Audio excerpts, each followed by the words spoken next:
Good morning, everyone. Thanks for tuning in. Thanks for all the new subscriber, your great comments, your thumbs up. Smash that right now for me before we start. So I'm going to read an article. It's a little bit of new information about Letecia Stauch, but it's about the leaked affidavit.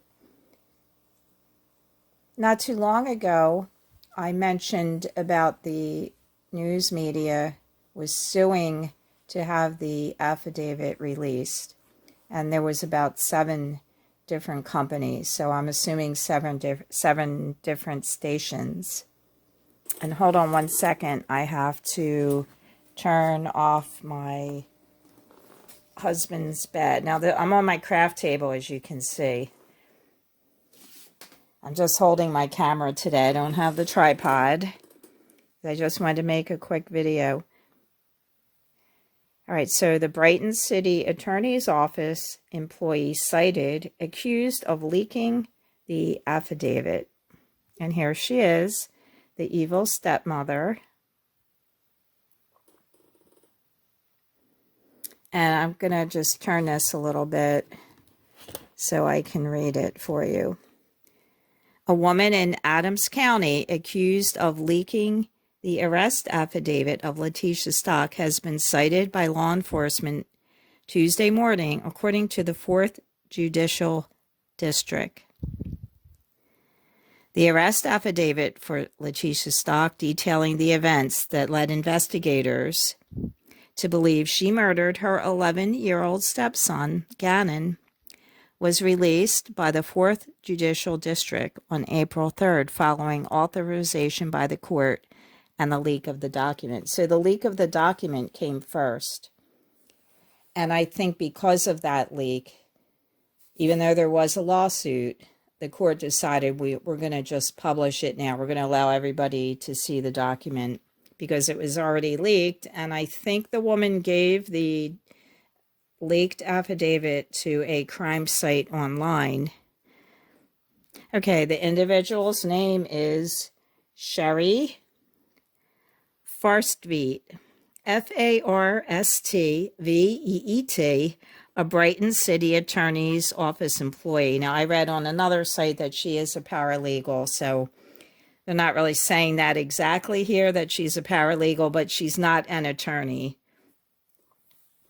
She's going to be in court on July 6th in Adams County. So remember, in Colorado, we have different counties. Now, I looked up Brighton, Colorado, and that is some kind of municipal seat for Weld County and Adams County. And I believe Weld County is more where Letecia and Gannon and Al lived. And here's the district attorney, I believe.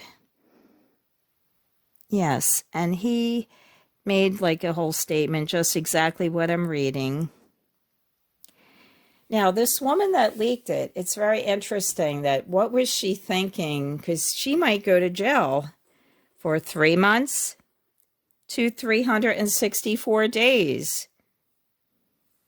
A fine of $250 to $1,000 or both. And I think they're probably going to put her in jail because this is serious. You're taking a secure document, and why would she have access to it? Well, I guess she would. She's a paralegal.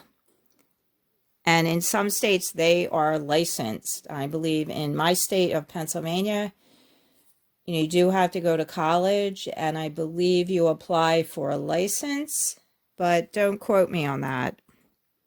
She'll probably, I don't know, maybe she will or will not lose her license. Farstveet is accused of accessing the affidavit in, quote, a high-profile pending first-degree murder case, knowing that the affidavit had not been made public, and released it to an online website that tracks crimes. Now, they never mentioned where it was originally leaked, and I don't know that either, so. The rest of the article talks about all the charges, and the ones that are listed in the affidavit. There's 13 charges against Letecia Stauch, who allegedly murdered her stepson, Gannon.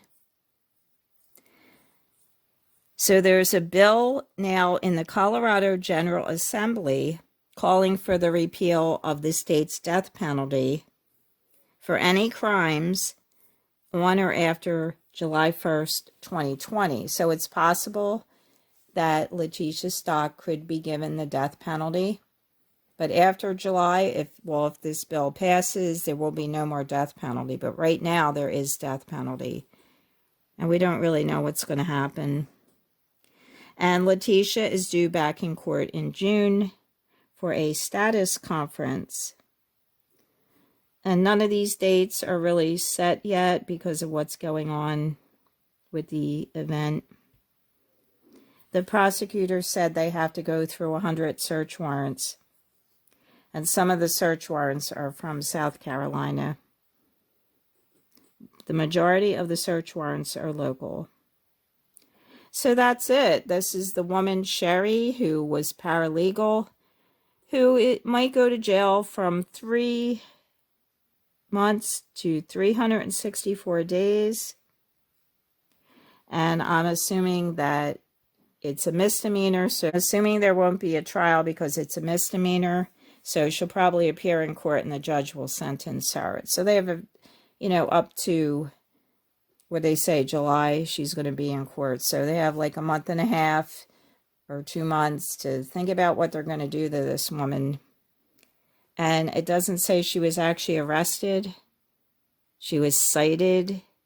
I mean, it's kind of serious to do that, to take a document and just deny the judge his power and the lawyers and just everyone and decide, I'm going to say when this document is leaked. It's a little arrogant. I mean, we want to see it, but I think that the court would have released it anyway because they were being sued by, I believe, 7 news stations to release the information. And many times they do. The district attorney in the video, this guy right here, he did mention, trying to get sympathy for the family that they didn't get to see the affidavit. We would have liked to show them first, but I doubt they went on and just started reading the document.